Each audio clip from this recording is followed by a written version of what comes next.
Bonjour à tous, je vais vous proposer aujourd'hui de travailler sur le poème 15 des contemplations du livre 4, Pauka Miae.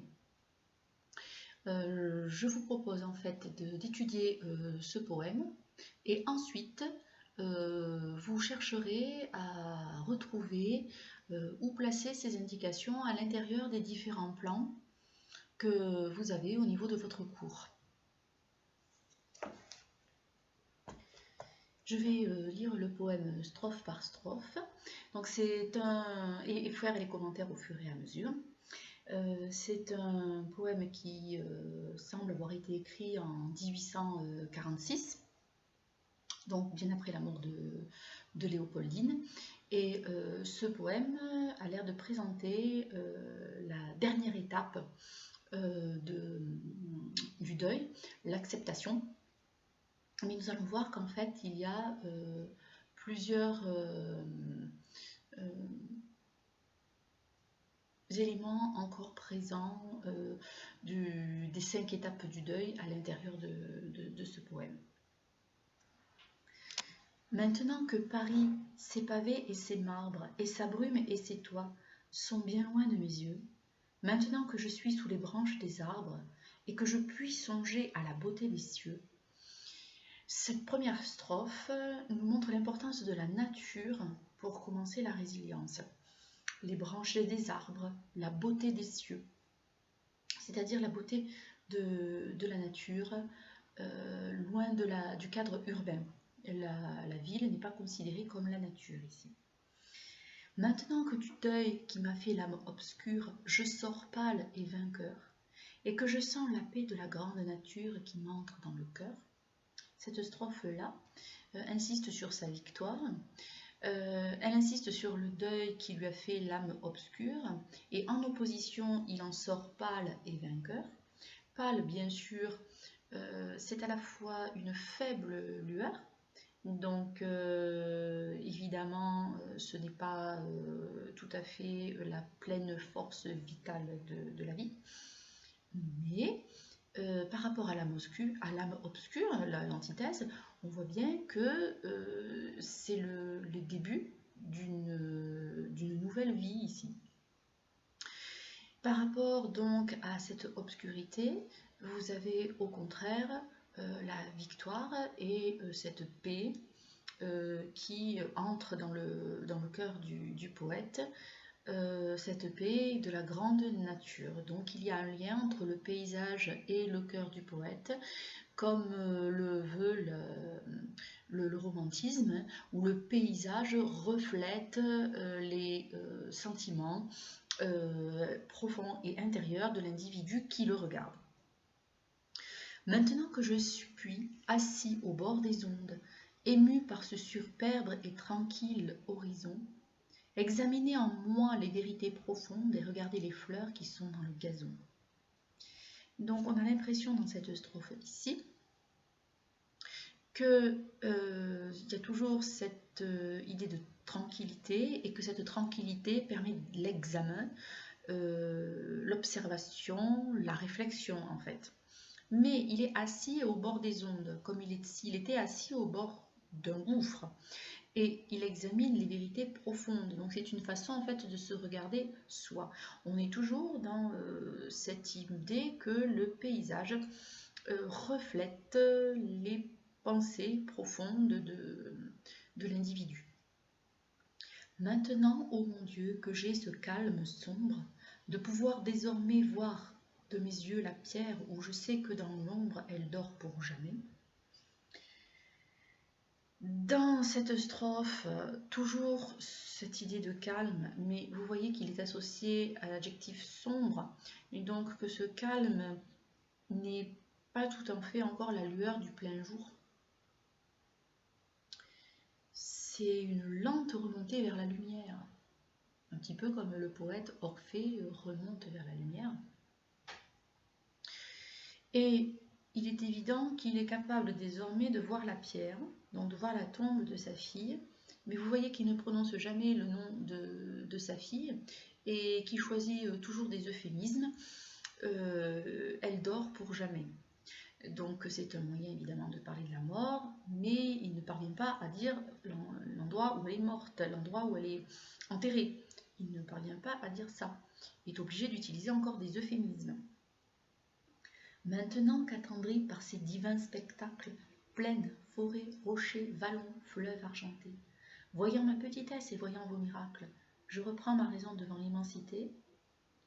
Donc, dans cette strophe-là, tout ce qu'on a vu sur la nature est clairement dénommé cette fois-ci comme divin spectacle, donc en rapport avec la divinité, un rapport avec Dieu auquel il est en train de s'adresser.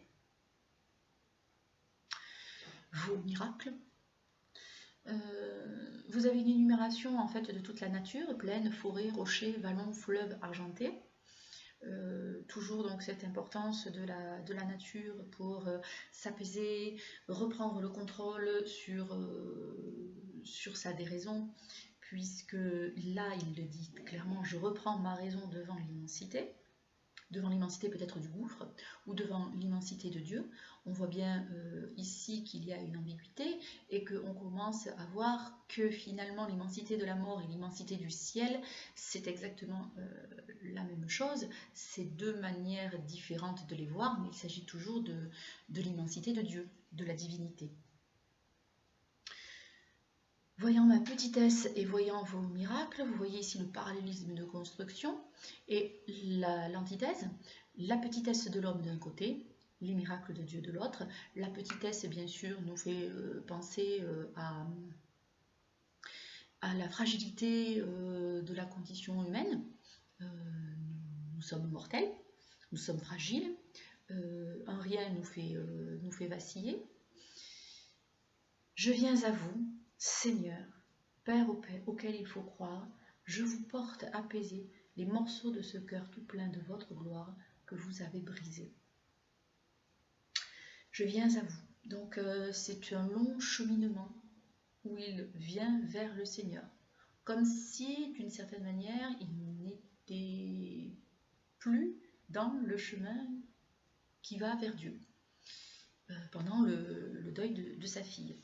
Et que désormais, petit à petit, il reprend son chemin. Évidemment, ce que je vous dis là fait écho au livre 5 où il va être en marche. Je vous porte apaisé, on a bien vu l'importance de cet apaisement, les morceaux de ce cœur tout plein de votre gloire que vous avez brisé. C'est parce que le cœur a été brisé que le cœur est plein de la gloire de Dieu, pour montrer la toute-puissance de Dieu par rapport à la toute-puissance relative du poète, qui avait un nom, qui avait la gloire, qui avait une famille, qui avait des enfants, à qui tout semblait réussir, et qui a été frappé par la main de Dieu. Je viens à vous, Seigneur, confessant que vous êtes bon, clément, indulgent et doux. Ô Dieu vivant, je conviens que vous seul savez ce que vous faites, et que l'homme n'est rien qu'un jonc qui tremble au vent. Éloge du Seigneur, de sa bonté, de sa clémence, malgré le fait que Dieu lui ait ravi sa fille. Donc ça semble paradoxal, ça semble antithétique, et pourtant il va souligner cet éloge de Dieu, puisque seul vous savez ce que vous faites. Cela montre encore la petitesse de l'homme qui n'est pas capable d'envisager les projets, les desseins de Dieu, qui dépassent en fait l'entendement humain. Et que l'homme n'est rien qu'un jonc qui tremble au vent. Toujours cette fragilité humaine. Et cette phrase est une allusion au roseau pensant de Pascal, c'est-à-dire la fragilité de l'homme. Il peut plier comme ça au moindre vent. Je dis que le tombeau qui sur les morts se ferme ouvre le firmament, et que ce qu'ici-bas nous prenons pour le terme est le commencement. Alors, il nous éclaire un petit peu maintenant le poète sur la bonté et la clémence du Seigneur. Ce que l'être humain prend pour une fin, la mort, n'est en fait que le début d'autre chose. Le tombeau qui sur les morts se ferme ouvre le firmament. Vous voyez ici que le rejet et le contre-rejet ferment et ouvrent. Le tombeau qui se referme sur les morts ouvre le firmament, et vous avez bien sûr l'antithèse entre le tombeau creux de la terre, au creux de l'abîme, et le firmament, le ciel. Et ce rejet et ce contre-rejet montrent qu'en fait il y a un lien entre la terre et le ciel, c'est-à-dire qu'entre le gouffre amer et entre le ciel, le firmament infini, il y a un lien, et ce lien c'est Dieu en fait, c'est la même chose. Et ce qu'ici-bas nous prenons pour le terme et le commencement, vous avez en fait le début de l'image du cycle de la roue de la fortune, de la destinée. C'est-à-dire que la vie commence, il y a une apogée, et bien sûr à la fin de cet apogée, il y a le déclin, et après le déclin, il y a un renouveau vers, pour le croyant qui est Victor Hugo, vers le paradis, vers la vie après la mort. Je conviens à genoux que vous seul, Père Auguste, possédez l'infini, le réel, l'absolu. Je conviens qu'il est bon, je conviens qu'il est juste que mon cœur ait saigné, puisque Dieu l'a voulu. Autrement dit, même s'il ne comprend pas tout, il accepte, on est dans l'acceptation, il accepte cette mort de sa fille et ce deuil, même s'il ne parvient toujours pas à le nommer. Je ne résiste plus à tout ce qui m'arrive par votre volonté. L'âme de deuil en deuil, l'homme de rive en rive roule à l'éternité. Nous avions déjà vu cette phrase pour montrer l'éternité de cette force de vivre, et qu'en fait l'âme est immortelle et va à l'éternité, elle est du côté de la divinité. Nous ne voyons jamais qu'un seul côté des choses, l'autre plonge en la nuit d'un mystère effrayant. L'homme subit le joug sans connaître les causes. Tout ce qu'il voit est court, inutile et fuyant. À nouveau, donc, cette idée que l'homme est faible, a un entendement limité par rapport à celui de Dieu, puisque vous avez vu tous les qualificatifs de Dieu, à l'infini, le réel, l'absolu, tandis que l'être humain est forcément limité. Nous ne voyons jamais qu'un seul côté des choses. Vous avez une négation restrictive ici qui montre bien que la vision humaine est limitée à ce qu'il voit sur Terre. Il ne voit pas ce qui est au-delà. Il n'a pas une vision métaphysique de sa vie. L'autre plonge en la nuit d'un mystère effrayant. Donc le mystère de la résurrection, le mystère de la mort. Vous voyez qu'il est considéré comme mystérieux, et donc que symboliquement Victor Hugo le considère comme une nuit, donc à nouveau comme un côté obscur. Mais comme nous avons vu que le côté obscur est relié en fait au ciel, donc au côté lumineux, on va petit à petit comprendre que tout est lié et que ce n'est pas forcément négatif. Mais l'être humain peut donc concevoir que la vie sur Terre est éphémère, inutile, c'est-à-dire que l'on en revient à la remarque de l'Ecclésiaste, vanité des vanités et tout est vanité, rien de nouveau sous le soleil, à quoi bon vivre, la vie est courte, la vie est brève, il faut mourir. Donc toujours cette condition humaine terrible, qui apparaît comme terrible et comme très amère. Vous faites revenir toujours la solitude autour de tous ces pas. Vous n'avez pas voulu qu'il eût la certitude ni la joie ici-bas. Toujours donc la description de la condition humaine. Donc les hommes sont seuls, les hommes n'ont pas de joie sur Terre. Donc un constat très pessimiste sur ce qu'est la vie. Dès qu'il possède un bien, le sort le lui retire. Rien ne lui fut donné dans ces rapides jours pour qu'il s'en puisse faire une demeure et dire « c'est ici ma maison, mon champ et mes amours ». Autrement dit, tout s'enfuit, tout lui glisse des mains, il ne peut rien avoir. Il est nu, cet homme, cet individu. Il doit voir peu de temps tout ce que ses yeux voient. Il vieillit sans soutien. Puisque ces choses sont, c'est qu'il faut qu'elles soient, j'en conviens. Et c'est l'acceptation de la triste condition humaine. C'est l'acceptation d'avoir une vie brève, c'est l'acceptation d'avoir une vie sans joie, c'est l'acceptation d'avoir une vie seule, c'est l'acceptation finalement de tous les malheurs, de tous les maux qui ont été donnés aux hommes. Et seul Dieu, évidemment, comprend la nécessité de faire subir cela à l'être humain, puisque l'homme subit le joug sans connaître les causes. Il n'a pas accès, lui, à la cause première, à Dieu, à l'origine de tout cela. Le monde est sombre, ô Dieu, et finalement, c'est la vie humaine qui est le gouffre. Ce n'est pas la mort, c'est la vie humaine qui est le gouffre. Le monde est sombre, ô Dieu. L'immuable harmonie se compose des pleurs aussi bien que des chants. L'homme n'est qu'un atome en cette ombre infinie, nuit où montent les bons, où tombent les méchants. Nuit où montent les bons, où tombent les méchants, bien sûr, c'est la répartition après la mort, vers les enfers, vers l'enfer et le purgatoire, ou vers le paradis. Mais ce qui est intéressant, c'est que il y a une harmonie qui se dégage de tout cela, malgré tout. Malgré ce côté sombre, malgré ce côté abyssal, malgré tous ces malheurs, malgré toute cette condition fatale, malgré toute cette fatalité, il y a une harmonie qui se dégage entre les pleurs et les chants. Et vous voyez aussi, les pleurs et les chants, c'est la joie et c'est la douleur, mais c'est aussi le début et la fin de la vie. L'homme n'est qu'un atome, toujours cette petitesse cette misère de l'homme, selon le terme pascalien. Je sais que vous avez bien autre chose à faire que de nous plaindre tous, et qu'un enfant qui meurt, désespoir de sa mère, ne vous fait rien à vous.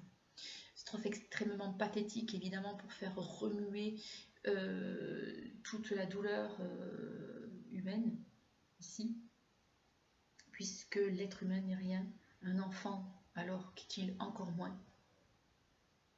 Le désespoir de sa mère ne vous fait rien à vous.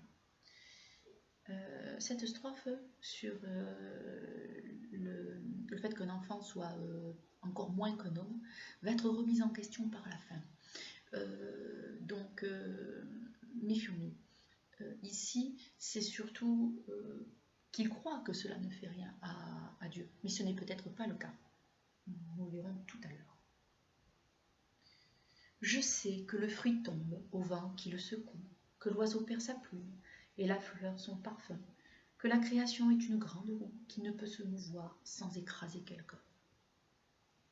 Donc ici, dans cette strophe, on a tout le mouvement cyclique de la vie et de la mort. Il faut que le fruit tombe, donc le fruit, l'oiseau, la fleur, donc le végétal, l'animal. Et donc du coup, pour l'être humain, c'est exactement la même chose. Cela fait partie d'un immense tout que Dieu a créé ainsi. La création est une grande roue qui ne peut se mouvoir sans écraser quelqu'un. Elle est en fait toujours en mouvement. C'est toujours ce côté incessant du mouvement qu'on avait déjà vu chez Nietzsche et qui est ici récupéré d'une autre manière pour les croyances chrétiennes. Les mois, les jours, les flots des mers et les yeux qui pleurent passent sous le ciel bleu. Il faut que l'herbe pousse et que les enfants meurent. Je le sais, ô mon Dieu. Vous avez une énumération de tout ce qui passe. Les mois, les jours, les flots des mers, les yeux qui pleurent. Vous avez en fait ici le verbe passé qui est employé à la fois pour le temps, les mois, les jours, mais aussi pour le mouvement, les flots des mers, les yeux qui pleurent.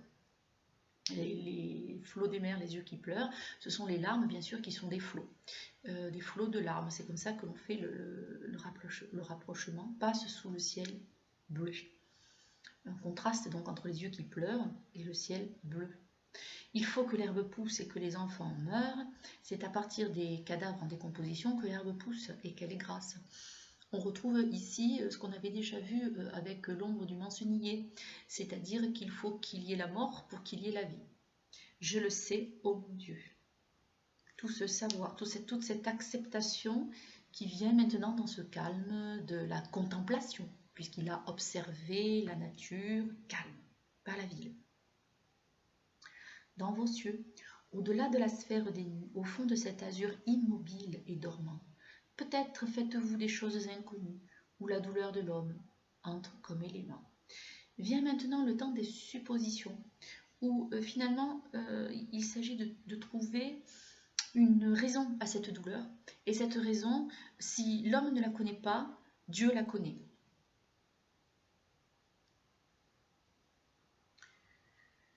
Peut-être est-il utile à vos desseins sans nombre que des êtres charmants s'en aillent, emportés par le tourbillon sombre des noirs événements.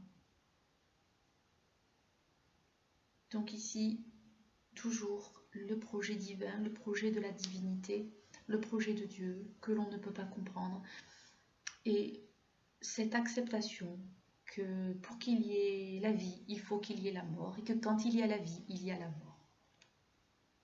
Nos destins ténébreux vont sous des lois immenses que rien ne déconcerte et que rien n'attendrit. Dieu n'est pas un être humain. Il n'a pas la même compassion qu'un homme pour les hommes. Il a une compassion divine. Mais évidemment, on ressent ici un petit peu de ressentiment à l'égard de Dieu, alors qu'il a dit qu'il venait apaiser. Donc on voit bien que son deuil qui est accepté n'est pas encore tout à fait accepté. On voit qu'il est en train ici de ne pas être aussi clair et tranquille et apaisé. Nos destins ténébreux, revoilà la métaphore des ténèbres qui était associée au gouffre, à la puissance de la force de mort. Et finalement, c'est la vie elle-même, hein, donc le destin ténébreux, qui est le gouffre. Et finalement, la mort est un ciel. Vous ne pouvez avoir de subite clémence qui dérange le monde, ô Dieu, tranquille esprit. Donc une sorte de sérénité froide, comme si Dieu pouvait être froid. Et pourtant, Victor Hugo vient le supplier. Donc si la divinité était froide, il ne viendrait pas le supplier, cela ne servirait à rien. Donc ici, on voit bien que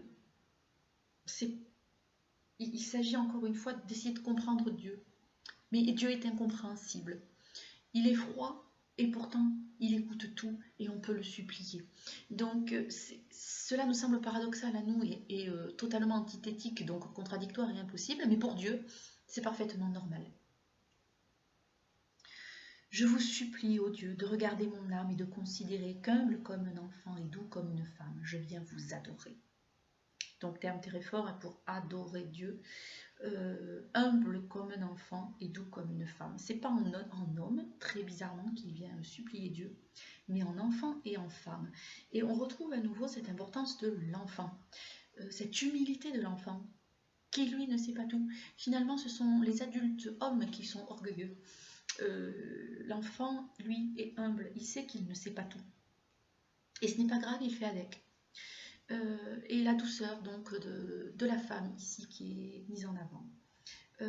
Peut-être parce que l'homme n'est pas doux, alors que Dieu est doux. Mais Dieu est aussi froid, il tue. Mais c'est pour les adultes hommes que cela est incompréhensible. Pour les enfants, on ne sait pas tout et c'est ainsi. Considérez encore que j'avais dès l'aurore travaillé, combattu, pensé, marché, lutté, expliquant la nature à l'homme qui l'ignore, éclairant toutes choses avec votre clarté. Alors, on retrouve ici toute l'intensité de la vie de Victor Hugo, avec ce côté extrêmement matinal, dès l'aurore. Hein. Donc, j'avais travaillé, combattu, pensé, marché, lutté. Vous voyez, tous ces verbes de mouvement, toute cette énumération qui donne aussi de l'énergie. Vous avez aussi la mission poétique de Victor Hugo. Il est là pour faire le lien entre Dieu et les hommes, expliquant la nature à l'homme qui l'ignore, éclairant toutes choses avec votre clarté. Donc il était là comme courroie de transmission, comme courroie de relais de la divinité aux êtres humains. Et qu'il avait fait sa mission. Que j'avais, affrontant la haine et la colère, fait ma tâche ici-bas. Donc ça, c'est son engagement. Il a tenu bon. Que je ne pouvais pas m'attendre à ce salaire. Que je ne pouvais pas. J'aime bien m'arrêter à cette fin de cette phrase, parce qu'on a l'impression que Victor Hugo, oui, ne peut pas, il n'arrive pas à le concevoir, il n'arrive pas à comprendre, mais qu'est-ce que j'ai fait? Pourquoi cette injustice? Pourquoi moi? Moi j'ai fait tout ce qu'il fallait, j'ai fait tout comme il faut, j'ai accompli ma mission humaine, j'ai accompli ma mission divine, et vous m'avez fait ça, mais pourquoi? Je ne comprends pas. On sent bien toute cette incompréhension, que je ne pouvais pas prévoir que vous aussi, sur ma tête qui ploie, vous appesantiriez votre bras triomphant. Importance donc et toute suprématie de Dieu. Dieu lui envoie une leçon. Et que vous, qui voyez comme j'ai peu de joie, vous me reprendriez si vite, mon enfant. Vous qui savez tout, vous m'avez enlevé toute la joie. Pourquoi? Ce n'est pas juste. On sent bien encore le ressentiment. Ce deuil, il n'est pas encore en accord avec Dieu. Qu'une âme ainsi frappée à se plaindre et sujette, que j'ai pu blasphémer et vous jeter mes cris, comme un enfant qui jette une pierre à la mer. Il est en train d'essayer de justifier tout son côté déraisonnable, tout son refus de croire en l'amour de Léopoldine, tous ces marchandages qu'il a fait avec Dieu, son accusation qu'il a fait contre Dieu. Il essaye de justifier tout ça. Et il la justifie comment? Par la douleur immense, c'est-à-dire à la mesure de la divinité. Dieu est donc immense, vous l'avez vu, il est absolu, il est dans le réel, il est infini. Et qu'en retirant cette seule joie au poète, et finalement, il lui a créé une douleur à la hauteur de la divinité. Donc sa douleur, elle est aussi infinie, elle est aussi absolue, elle est aussi immense et infinie que Dieu. Et il a jeté des cris comme un enfant, il n'était pas encore un adulte. C'est donc en fait cette épreuve-là qui va le rendre adulte, qui va l'amener à voir les choses autrement. Donc la contemplation. Considérez qu'on doute, ô mon Dieu, quand on souffre, que l'œil qui pleure trop finit par s'aveugler, qu'un être que son deuil plonge au plus noir du gouffre, quand il ne vous voit plus, ne peut vous contempler. Donc ici, toujours cette image du gouffre et du deuil. Il est au fond, au plus noir du gouffre. Hein. Donc vous voyez ici ce superlatif qui montre bien qu'il ne peut pas souffrir plus. C'est la douleur la plus ultime. Et qu'à ce moment-là, Dieu, on ne semble plus le voir. On ne le voit pas. On voit le noir. Parce qu'on ne comprend pas que ce noir-là, c'est Dieu aussi. Voilà ce qui nous est dit dans la strophe qui suit. Et qu'il ne se peut pas que l'homme, lorsqu'il sombre dans les afflictions, ait présente à l'esprit la sérénité sombre des constellations. C'est-à-dire que Dieu, ici, le poète, assimile finalement le noir du tombeau à la nuit noire, mais du ciel. Même nuit. Mais l'autre est constellée d'étoiles. Et donc c'est finalement par la nuit, par le noir, qu'on a le lien entre la terre et le ciel. Et que finalement, Dieu, il est à la fois sombre et lumineux, compatissant et froid. Dieu est plein de contradictions, et c'est normal.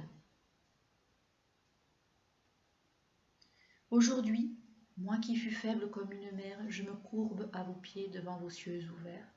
Je me sens éclairé dans ma douleur amère par un meilleur regard jeté sur l'univers. Voilà que désormais, on voit qu'il y a à nouveau, il n'était pas là, rappelez-vous au début du poème, et voilà qu'il est maintenant éclairé dans ma douleur amère. Donc cette douleur du deuil lui a servi à mieux voir, ça lui a servi de révélation. Il voit mieux, par un meilleur regard jeté sur l'univers. Donc il commence par cette douleur, à avoir un regard divin, à avoir le regard de Dieu. Puisqu'il regarde l'univers, un meilleur regard jeté sur l'univers. Et ça, c'est la douleur ultime qu'il lui a appris. On n'est pas si loin finalement de ce que nous disait Nietzsche lorsqu'il nous disait que quand on avait été au-delà de l'épreuve et que l'on l'avait vaincu, finalement on était une sorte de petit dieu. Et bien là, c'est exactement ce que nous dit Victor Hugo. Il commence désormais à mieux comprendre le point de vue de Dieu et à avoir le point de vue de Dieu. Mieux le comprendre ne veut pas dire totalement le comprendre, évidemment, et ne veut pas dire non plus qu'il en sait autant que Dieu. Il insiste bien sur sa petitesse par rapport à Dieu. Mais par rapport aux autres hommes, il est supérieur, parce qu'il commence à avoir un regard plus divin sur les choses, le même regard que celui de Dieu. Seigneur, je reconnais que l'homme est en délire s'il ose murmurer. Je cesse d'accuser, je cesse de maudire, mais laissez-moi pleurer. Et que finalement, que reste-t-il à l'être humain? Et que reste-t-il au poète? Les pleurs, la complainte poétique. Et là, on va retrouver Orphée. Cette fois-ci, ce n'est pas la femme aimée qui a disparu, c'est la fille aimée. Eurydice, c'est Léopoldine. Hélas, laissez les pleurs couler de ma paupière, puisque vous avez fait les hommes pour cela. Laissez-moi me pencher sur cette froide pierre et dire à mon enfant, sens-tu que je suis là? Autrement dit, il demande à Dieu de le laisser encore dans sa déraison, de lui laisser parler encore à sa fille, de faire comme si elle était là, même s'il sait qu'elle n'est plus là. Laissez-moi lui parler, incliné sur ses restes le soir, quand tout se tait, comme si dans sa nuit, rouvrant ses yeux célestes, cet ange m'écoutait. En fait, il demande à Dieu, finalement, de vivre encore un peu, pour pleurer encore un peu sa fille, pour souffrir encore plus sa fille, pour souffrir encore plus de cette mort. Hélas, vers le passé tournant un œil d'envie, sans que rien ici-bas puisse m'en consoler, je regarde toujours ce moment de ma vie où je l'ai vu ouvrir son aile et s'envoler. Alors, vers le passé tournant un œil d'envie, c'est-à-dire j'envie ce temps passé. Mais tournant vers le passé un œil d'envie, c'est en fait Orphée qui se retourne pour voir qui? Eurydice. Je regarde toujours ce moment de ma vie, donc ce moment passé, c'est un regard en arrière, hein, où je l'ai vu ouvrir son aile et s'envoler, c'est-à-dire que comme Orphée, il a vu sa fille mourir, le moment où sa fille meurt, même s'il n'a pas assisté à la scène. Mais c'est cet instant où il a perdu sa fille, où il a perdu son Eurydice. Comme Orphée s'est retourné trop tôt et a perdu une deuxième fois Eurydice. Je verrai cet instant jusqu'à ce que je meure. L'instant, pleurs superflu, où je criais « L'enfant que j'avais tout à l'heure, quoi donc? Je ne l'ai plus !» Donc, il s'agit ici de revivre ce moment douloureux pour finalement s'en débarrasser. C'est une façon de revivre cet instant et à la fois de le sublimer pour être plus fort, pour être le vainqueur. Pensez au texte que nous avons vu sur les poètes qui sont finalement les surhommes, les survivants par rapport à l'oxymore. Donc ici, vous voyez bien que cet instant qui est à la fois une manière de retourner le couteau de la plaie, de continuer à la faire couler, c'est aussi une façon de la sublimer pour que finalement il puisse faire sa résilience. Ne vous irritez pas que je sois de la sorte, ô mon Dieu. Cette plaie a si longtemps saigné, et on se rend compte évidemment qu'elle n'a pas cessé de saigner. Elle saigne encore. L'angoisse dans mon âme est toujours la plus forte et mon cœur est soumis, mais n'est pas résigné. Voyez cette incapacité humaine à accepter cette vive douleur, cette ultime douleur, cette douleur donnée à la divinité et qui est à la mesure de la divinité. Elle est insupportable. Elle est indicible, puisqu'il ne peut pas dire Léopoldine. Elle est insupportable. Elle lui est fatale. Et en même temps, il en est vainqueur. Ne vous irritez pas, front que le deuil réclame. Mortel sujet aux pleurs, il nous est malaisé de retirer notre âme de ces grandes douleurs. C'est notre faiblesse humaine. Et c'est ce qui fait en même temps peut-être notre force. Nous pleurons. Nous avons la complainte, nous avons la poésie pour pleurer. Puisque ici c'est une complainte, hein, un lyrisme et un pathétique terrible qui nous est proposé. Une lamentation. Un petit peu comme nous aurons des lamentations dans les supplications, dans la supplication d'Alexievitch. Voyez-vous, nos enfants nous sont bien nécessaires. Et nous revenons sur les enfants.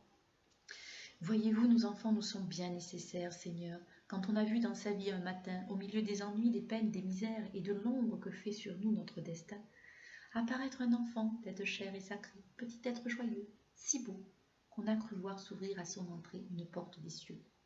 Voilà que les enfants sont en fait assimilés à Dieu, parce qu'ils sont innocents, parce qu'ils sont humbles, parce qu'ils acceptent finalement ce qui se passe et leur humilité, parce qu'ils ont la joie, parce qu'ils sont beaux. Vous voyez qu'ils sont assimilés à une porte d'entrée des cieux, donc une porte vers la divinité. Et il faut savoir que Victor Hugo adorait ses enfants. Il a toujours vu l'enfant comme quelque chose d'extraordinaire. Il vous suffit pour cela de penser à Noël et à la célébration de la naissance du Christ. En fait, c'est quoi? C'est une famille, le père, Joseph, Marie, la mère, et le petit Jésus, l'enfant. Et ce petit enfant, c'est un petit Dieu. Et il deviendra Dieu par la suite. Donc finalement, dans tous les enfants, il y a un peu de Jésus-Christ, de ce petit Jésus qui est né. Et c'est ce qu'il voit dans ses enfants. Quand on a vu 16 ans de cet autre soi-même, il ne peut pas dire Léopoldine, mais il dit cet autre moi-même, à la fois dans le sens de la filiation, mais aussi parce qu'elle était un petit peu son double féminin. Croître la grâce aimable et la douce raison. Lorsqu'on a reconnu que cet enfant qu'on aime fait le jour dans notre âme et dans notre maison. Alors, évidemment, Léopoldine, elle est intelligente, elle est belle, elle étudie aussi la poésie. Il y a forcément des affinités, si vous préférez, entre le père et la fille pour des raisons littéraires évidentes. Donc c'est pour ça qu'elle est un autre lui-même. Donc quand il nous reparle de ça, quand on a vu 16 ans de cet autre soi-même croître à la grâce aimable et la douce raison, c'est une manière de faire revivre Léopoldine grâce à la poésie. Il la fait revivre, il la rend immortelle. Lorsqu'on a reconnu que cet enfant qu'on aime fait le jour dans notre âme et dans notre maison. Et vous voyez que là, on retrouve des images de clarté, mais d'une clarté beaucoup plus importante. Hein.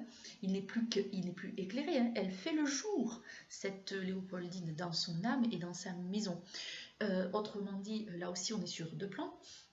On est sur le plan symbolique, faire le jour dans notre âme, et puis sur le plan réel, dans la maison. Donc c'est une double lumière, une lumière réelle et une lumière intérieure. Là aussi, le paysage reflète le sentiment intérieur, comme le veut le romantisme. Que c'est la seule joie ici-bas qui persiste de tout ce qu'on rêva, considérer que c'est une chose bien triste de le voir qui s'en va.